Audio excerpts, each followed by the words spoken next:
much This for conference will all now be recorded. attending in this fashion. Again, for the record, that's 1 o'clock starting time. The agenda says that I will introduce you all to your emergency exits, but seeing that each of us has to take responsibility for that ourselves, let's pass on that one. I call for any conflicts of interest, any pecuniary interests by committee members in this matter that's before us today. Hearing none, I'll go on to the approval of the agenda for today. There's one item on it. Any additional items that anyone wishes to add? No, but I'll move that we approve it. Moved by Bob, seconded by, I'll I second it. will. got it, very good.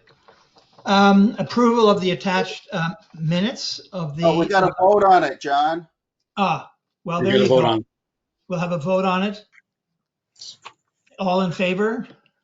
Thank you.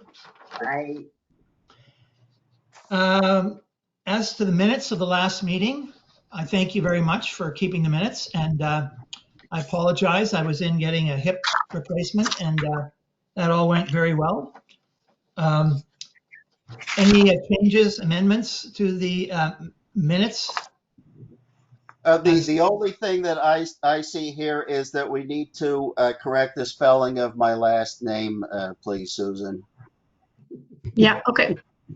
Just to prove that I actually did read the minutes that you did. Other than that, no problem, and I'm happy to move that we approve them.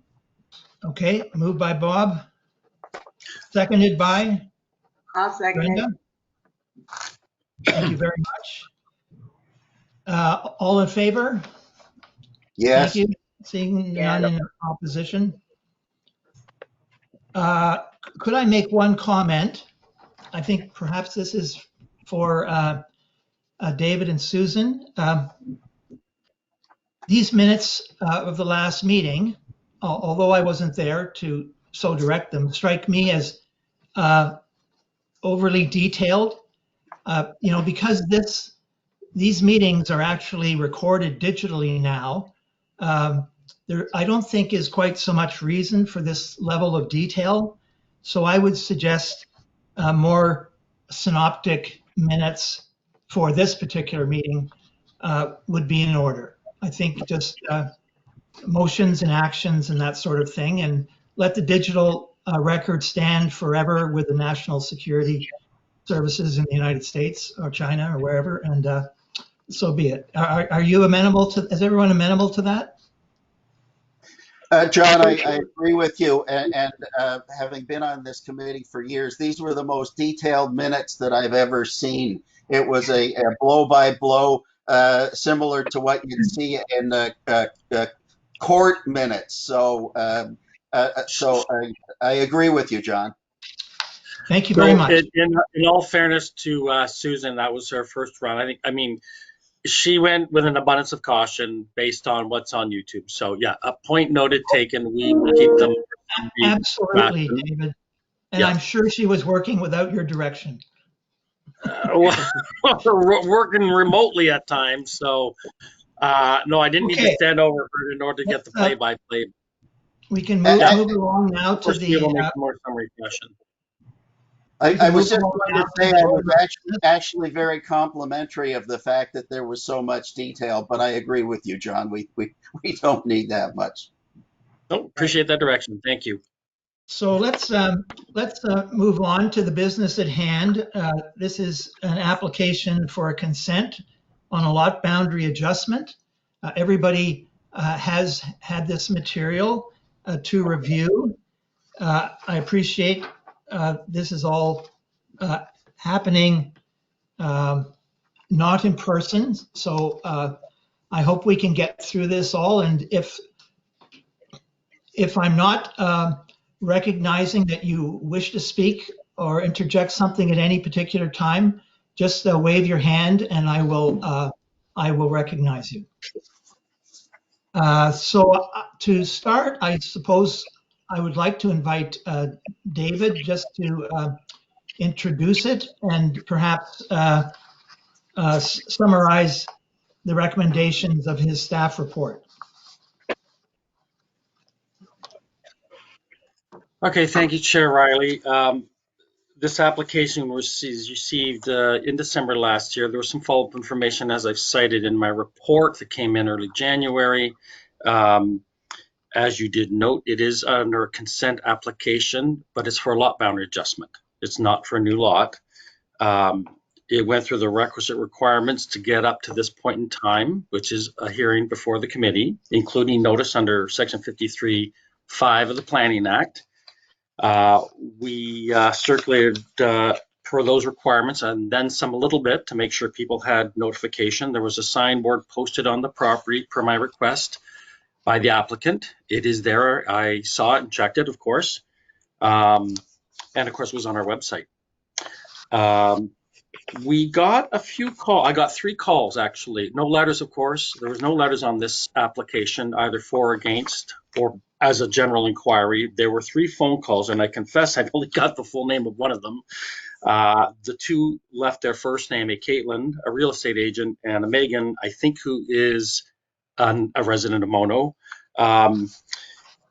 And Jennifer Babcock. I think Ms. Babcock does live more nearby the subject property, but in all 3 cases, it was really for clarification. And they were satisfied based on the information I was able to give them, and were made aware that they could have been online if they wanted to today. I see that they're not. So be that as it may, no concerns really, other than just very modest inquiries as to the application. You have my report. I think it's fairly fulsome. I'm not going to go through all of it. I'll leave you with any questions you may have of me regarding it. My only comment was, I believe on the 3rd page of my report, I think, 3rd or 4th page, I can't remember now, that the acreage being proposed as a retained lot is going to be 4 hectares, 10 acres. It's reflected on the attachment showing the lot configuration proposal. And my only comment would be, given that although there's a portion of the property regulated under the NVCA, the Nottawasaga Valley Conservation Authority, there's an ample 5 acres or more that are not. And my only comment was, does the lot need to be that large? It's, in the scheme of things, not the largest lot in Mono, but by the same token, does it need to be 10 acres in order to site a house on the westerly portion out of the regulated area? In so doing, per my report, would add a little bit more acreage to the portion to be severed and merged, which is arable cropland, or potentially could be. That's my comment on my report, and I'm open to comments or questions. So that is a query that you are raising, Dave, in terms of the size of the proposed retained lot, but that consideration that you've just expressed is not something that you have carried through into your recommendations as conditions of approval. Correct, Chair Riley, unless, of course, I'm directed to do so as part of your decision preparation. Got it. So just in those terms, if on the final map that was in the package circulated in your staff report, David, the proposed retained lot is 10 acres, then it certainly appears to me that the easternmost half of that is within the NVCA regulated limit and would cause grief with regard to the Conservation Authority and building permits, so that the actionable portion of this lot, 10-acre lot, would be the western half of it. Am I reading that right? Correct. That is correct. And so even though you, that is pretty clear, it's not up to us as a committee of adjustment to comment on the NVCA regulated limit, severing that proposed retained lot in half. It's taken for granted that in the conditions of approval, when it refers to the NVCA, it, it's, I'm just trying to be clear here for both Rodney and the applicant, Kira, if she's the applicant, that is the case. And you know, but it's not up to us, it's up to the Conservation Authority to express that. Have I got that about right, David?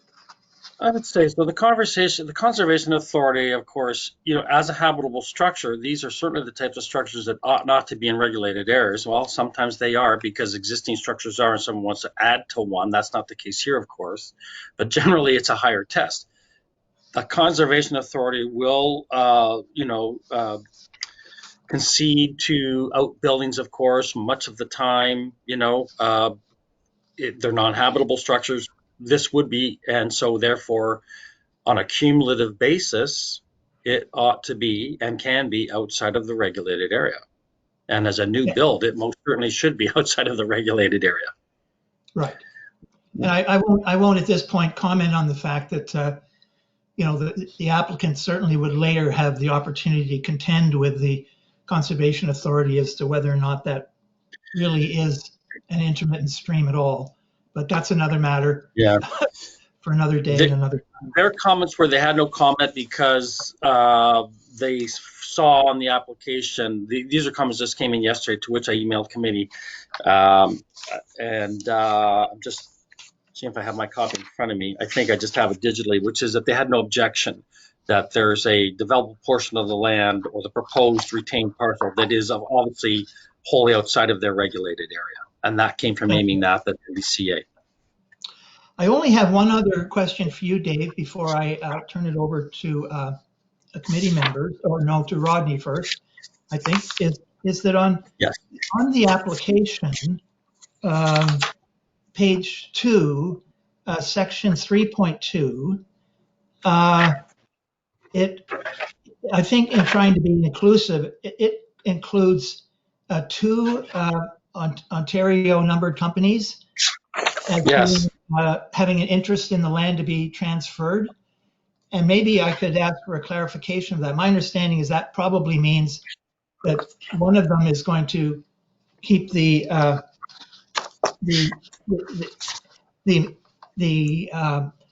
2 parcels that will be merged, and the other of the numbered companies would take the proposed retained lot. Is that why those 2 names? The numbered companies, I believe, apply to both, which I think represent the company Geothermal. But behind Geothermal, I believe, unless Rodney can clarify for me, is the Wallace Brothers, which it also leaves them with the retained parcel. But of course, I mean, based on Kira Hayworth being here, Meixner being here, that there's an intention there to convey that to her, obviously. So that would be after the fact. Well, with that said, and Rodney or Kira could clarify that. Can I turn it over to you, Rodney, and ask you if you have any additional comments or that you'd like to communicate around this?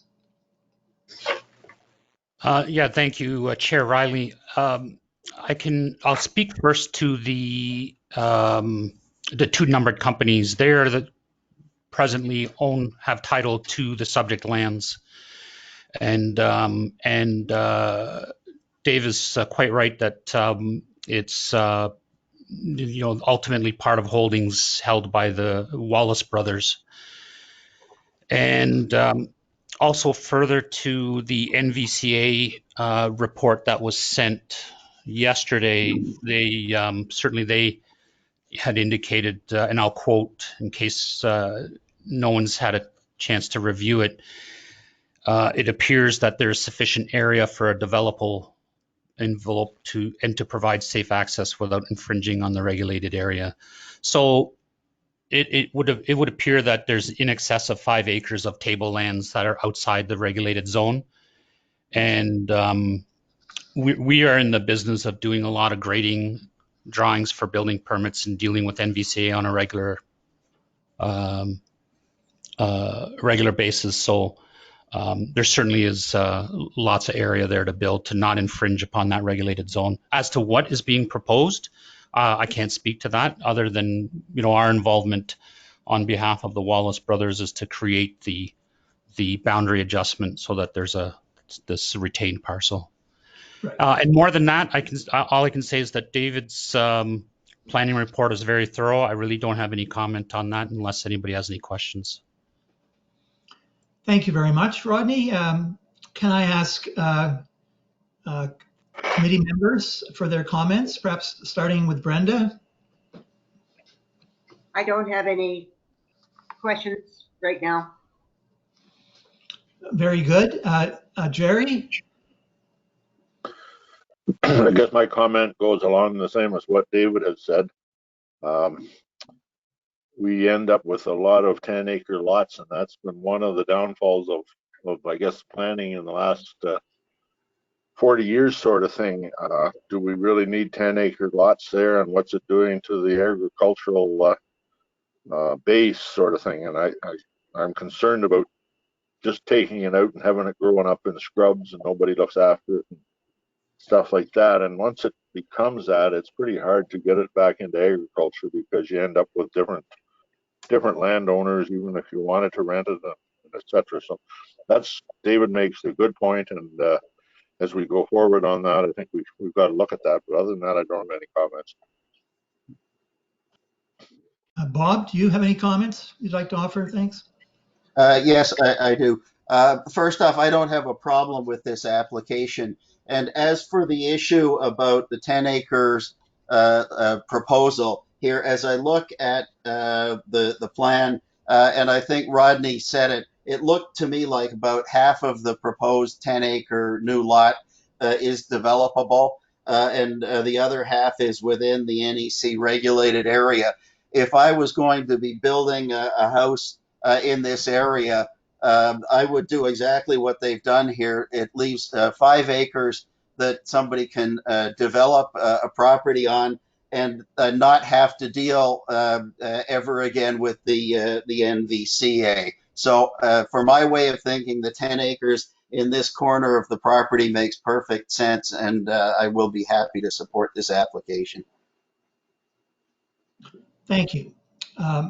My only general comment on this is that, I think well, perhaps part of it's a question is I've looked at I've been involved with a matter like this recently elsewhere, and the early road realignment orphaned a corner lot, essentially, in this particular case, in the southwestern corner of the original 100 acres. In dealing with another municipality, they actually considered that to be a severance of the original 100 acres.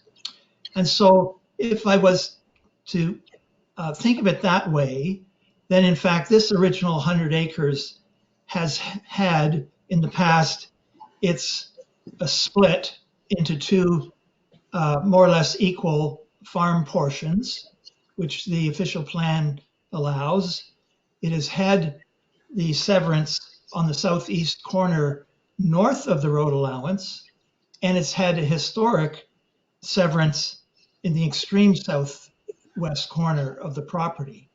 So with that being said, I'm not contending that in any way that this should not be permitted, but I just would like to communicate that I think given the way that the Mono official plan is set up to permit, one split of 100 acres into 2 farm lots and then 1 smaller lot as being the general rule of thumb, this one has had its it's head hits full. So it's a kind of a done deal, and I just like to communicate that as being the opinion of this particular chair. And this doesn't create any additional lots, which is how it has been done. So I'm in favor as well of granting this as applied for. So that being said, is there any other? Yes, Rodney. Sorry, Chair Riley, if I could just speak just to clarify about those lands at the southwest corner of the original 100 acres. I can't confirm. I believe it is considered a part of the county road, airport road. It's not residential land, or it's part of the road system. It's retained public land then. Yeah, it's part of I believe it's part of County Road 18. In fact, that's how we identify it on our severance sketch. So I hope that clarifies it. For that. Then that means that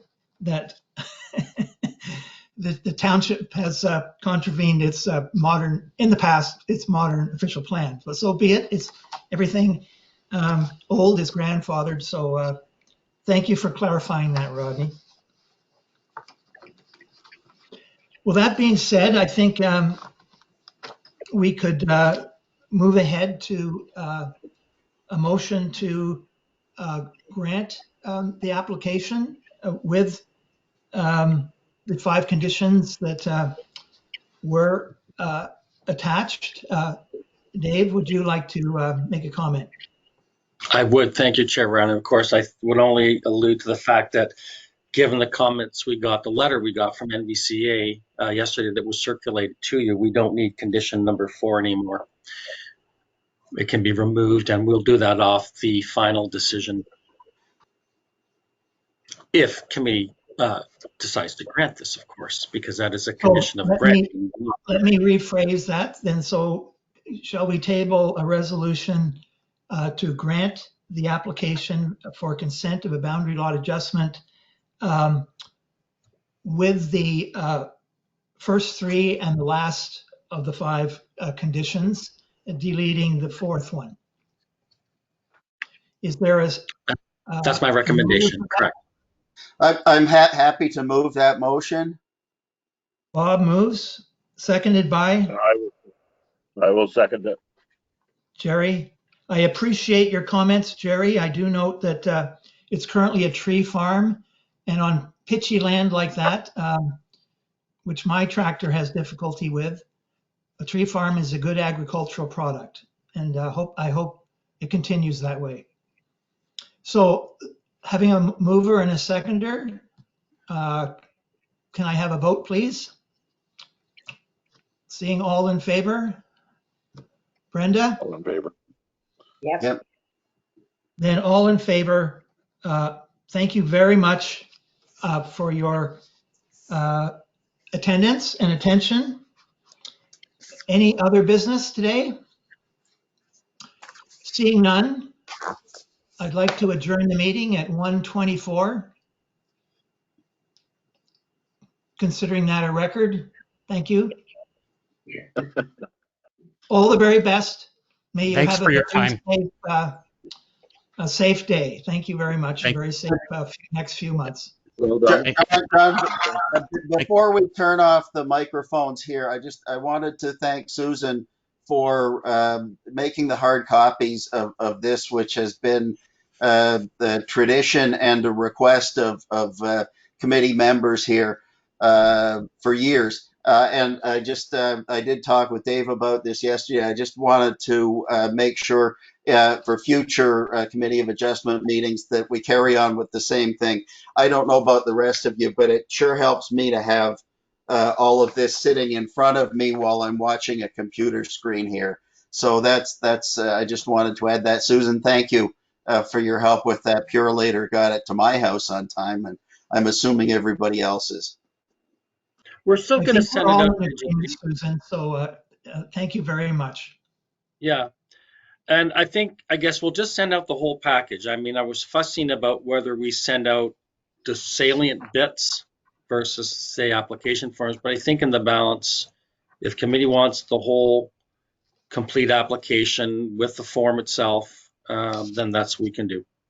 Yes, Works for me. good. Okay, So very let's good. support the Canadian forest products industry. Very good. I commit to planting a new tree this summer to support that effort. Okay, so Susan, still put 124 as the adjournment of the meeting. Thank you very much. Sounds All good. good. Thank you. Take Thank care. you. Okay, Have a Rodney, good day. thanks for attending. Kara, thank you for attending as well. Andrew as well. I know you're in the background there somewhere. So we can leave this meeting now on your own. Thanks. Thank you so much. Thank Okay, you. meeting